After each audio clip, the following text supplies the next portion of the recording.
The first question I would like to ask you is, by you being a hip hop pioneer in the city of Chicago in the Midwest, what was the hip hop scene like at that time? And when did you first actually get exposed to hip hop?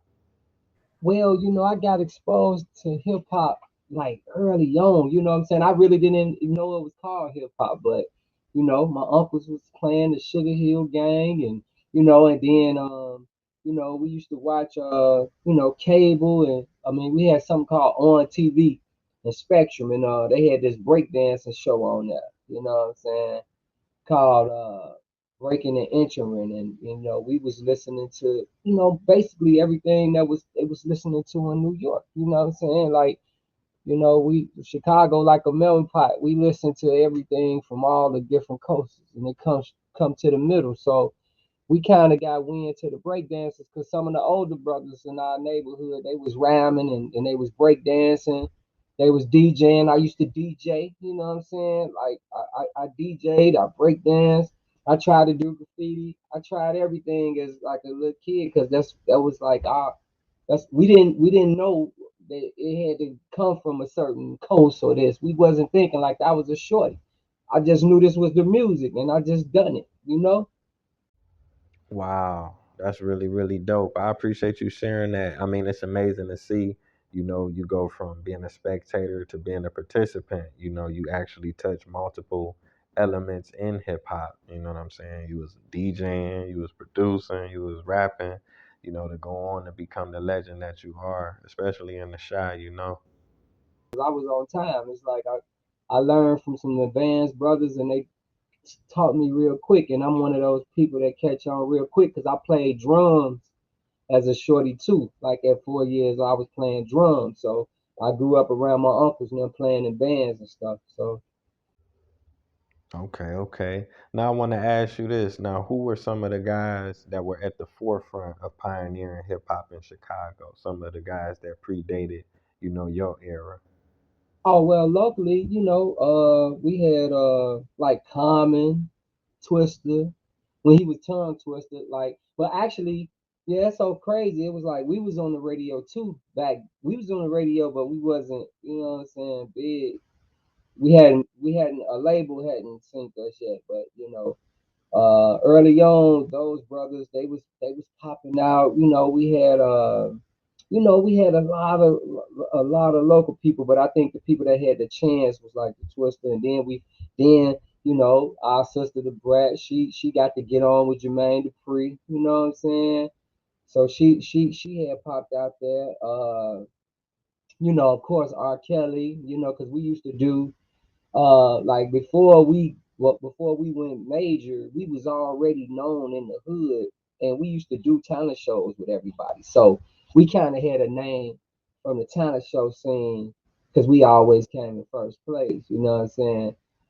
Over a lot of those people, and then we had people like HMH, U Mind. These cats was they was on the radio and everything, and we used to do these events because we was signed with a little with a indie label, and we used to go to these functions out of town called the Jack the Rapper and BRE. Now Jack the Rapper, it was in BRE, it would be like a big convention at a hotel, and every record label would be in that hotel with their artists. So we get to meet all the artists that were signed, and we are showcased with these artists for a whole week straight. So we were running to, Tupac. We were running to the Flavor Unit. We were running to like Mob Deep. We was like all shorties like 13 and 14. So we used to see these people, and then we come back to the city like felt like we was exposed already, because we was around all the up and coming artists, the TLCs and everything, and we get to showcase.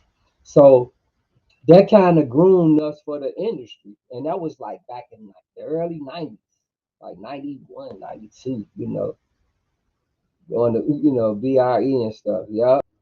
Man, you named some giants. Big shout out to Common, the Brat, Twister.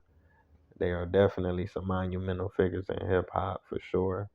In the short period, man, y'all been holding it down for so long and still holding it down. There gotta be something in the water, man. Now I can ask you now how did crucial conflict form? Are y'all relatives? Are y'all related? Or did y'all grow up together? Y'all from the same hood? Or did y'all kind of meet, pursuing music? How did that come about? Oh yeah, it was like 1987. We was all freshmen, and I one of my members, Kilo, he like one of the he used to he was really out there as a rapper. I rap, but I really didn't take it serious. But I DJ'd, so I was cutting and stuff. But we had a mutual friend named Rocky G that was DJing and making beats and stuff back then. He was cutting like cut creative. He was like he used to know how to cut and keep the beat going, and we was making like pause tapes. We'll pause the tape, like get a blend, pause it, come back, rap over it, put it in another cassette, rap on that pod, come back, do a chorus with another cassette. We was going back and forth. So that's how we used to and we used to have it going with a Dr. Rhythm. So that was like in '87, and Rocky G. One time I got in some trouble as a youth, and when I came back, I kind of took rap serious, and uh, I let them hear me, and they was like, "Man, you and Kilo need to be, y'all need to be a group together." And I DJ, what's our name? And then we sitting in the front room, and we was like, "Crucial Conflict." So that was like it just came, you know what I'm saying? Because we was deep into hip hop real back then. We was deep into it, and we wanted it. It was like in '87, so that's telling the age. We've been a group since for like 35 years. Now I wanted to ask you about the legendary Fab Five Freddy, because I remember him being around. Was he your manager, or did y'all sign to him, or was y'all just kind of cool with him? What role did he play in Crucial Conflict? Okay.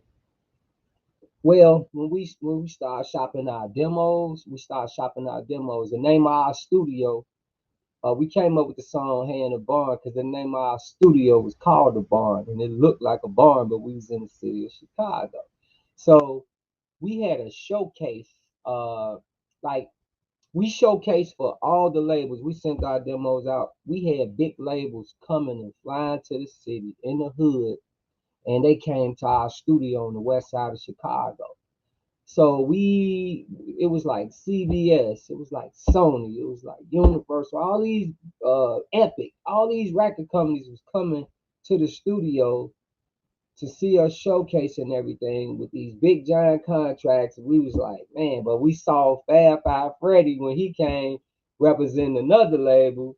It's like we was like, oh, that's Fab Five Freddy off your TV rap. So we was like, we kind of, we was kind of like intrigued by him, and then they offered us a label deal. So we wanted to put our label on because we had different crews and stuff. So we kind of wind up going with Fab because of that reason. But we had everybody, like all the record labels, came to our hood, unheard of in Chicago. They came, you know what I'm saying, and watched the showcase, and we wind up working with Fab Five Freddy, and which he was like basically like an A&R or something like that for Palace Records that was based out of New York. They was like, but they had a good backing. They had a good backing, and they was established. They had some music people over there like Cookie Gonzalez and Roy the Prince. So it was a few people that had success like early on, working with people. And plus, it was, that's Fab Five Freddy from Yo MTV Rap. So we just thought, we'd get to Yo MTV. So, uh, Now I gotta ask you about the classic film Belly, directed by Hype Williams. How did y'all get involved in that project? I remember y'all had a cameo. oh, you know what? Actually, we had mutual friends, and one of Hype Williams' cousin was one of the cameramans that was from our way, and he was friends with one of our artists that we had, and the group went down there for the opportunity. I actually didn't get to be in the movie that day, because I was on my way to meet with them to get to the movie, but I kind of got pulled over by the law. I got pulled over by the police, and I had some marijuana on me, and I told them to keep going. Y'all go make the movie, and that's how they went. They auditioned, and Hype Williams heard them talk. Like, man, y'all got the parts. And that's how that went about, you know what I'm saying? Because they love their energy, because we come from Chicago, and you can see the part. They always call us country. You say we got a little country twang, but you know, that's how they got that part. So I would have been in it, but I got a song that was on the soundtrack. But that's how the other members got up in the movie. Yeah, that's how the other members got up in the movie. Now you had mentioned something about being country. I had wanted to ask you. A lot of us from the Midwest, our parents or our grandparents is actually from the South, so we really only like a generation or two removed. But when Crucial Conflict first came out, y'all was like one of the first ones, pushing that country, or you call it the rodeo style, but I feel like ultimately you opened up the door for other Midwest artists like a Nelly, you know what I'm saying? And he went diamond, with the country grammar. Chicago and St. Louis is not that far apart, so. Y'all came out, it kind of gave us inspiration to be ourselves. You know what I'm saying? Because they was calling people country. They didn't. A lot of people didn't want to represent themselves. So when we came out, we kind of helped open up that door. That's what they told me. Now, yeah, all my people, our people from the South. You know what I'm saying? I think the people from Chicago is, some of us, more Southern than Southern people. You know what I'm saying? It's like you said, we just a few generations removed. But the style, that was just, the style that we had chose. It was just, we felt like it was like a rodeo. It was like rodeo got the bucking bronco horses, and like you're on a bull ride, and we just used the whole metaphor of, you know, coming back from those times, that area, like cowboys and Indians, because we felt like it was still the same way. It was just in different forms. You had the saloons, you had the bandits, the desperados, you had, like, and that's how it is on the street. The whorehouses, the you know, um, the same. This It was like the same stuff. It's just in a newer, modern time. And a lot of people used to say, rap music is real violent, and it's putting out a negative image. And when we checked out when we was listening to it, we was like, we used to come up watching Clint Eastwood movies and stuff like that. So we were just showing what we had grew up off of and using it as a metaphor, basically. So that's how that style derived, and we was doing all type of style, and since we was bouncing and they was saying that we sound country, we just called the style rodeo.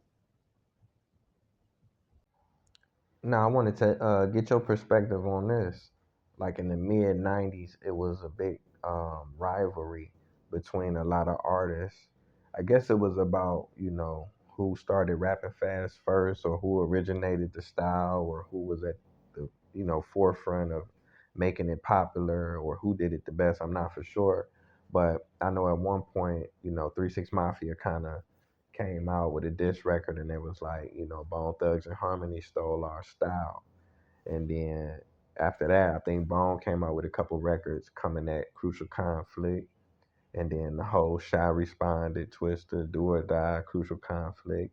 And you just had different artists coming from all over. Even some cats on the West Coast was saying that they started the style, and they influenced everybody else. And it ultimately became like a Midwest thing. So, I know everybody cool now. Y'all done toured together, and some of y'all done did songs. I just want to know, what was your perspective on it at that time, and what is your perspective on it now? I mean, it was a shocking to me. I mean, uh, when like I said, it was like a Midwest thing. It was shocking. I didn't know it was gonna turn into what it turned into, but we got it under wraps real fast. But when we one day, man, I tell this story all the time. I know one day we was in the barn, we was playing barnyard ball on the little Nerf hoop. We out there kicking it, feeding the snakes, chilling, playing music at the studio. One of our homies came, ran to the television, said, "Come here, Joe. It's a group. They kind of similar y'all, man. It's four of them. Woo, woo. We all ran upstairs. We looked at the video. We both all looked at each other. Was like they similar, but they different. And we left it there. You know, we left it there. Our families and everything was different people in the city. They was digging them. We had turned our demo in. We had turned our demo in. We was just waiting to come out. We was waiting on the labels to do what they was doing. So it was like it had brewed at the same time, man. I can't explain it. But I mean, we didn't care about what they were saying about who came up with the fast rhyming. What I brought to the table was the beats. Didn't nobody bounce. Didn't nobody bounce. Like I changed the rhythm of the game to where these kids don't even know why they turned up and moving how they move. That's something that came directly from me. Now, rapping fast, people been rapping fast forever. You know what I'm saying? In the game, you know, uh, uh, uh, different people had different flavors with it. Like Freddie, like it was everybody, man. Food Snickers, Guys Effects had they thing in the LL, the originators, Far Side, all type of people was rapping fast, and it's just you get gumbos of different styles and flavors, and people just what I'm saying. Then you just slowing it down. We was rapping fast on some twisting our tongue real fast, and then all we did was slow it down. Everybody been rapping fast.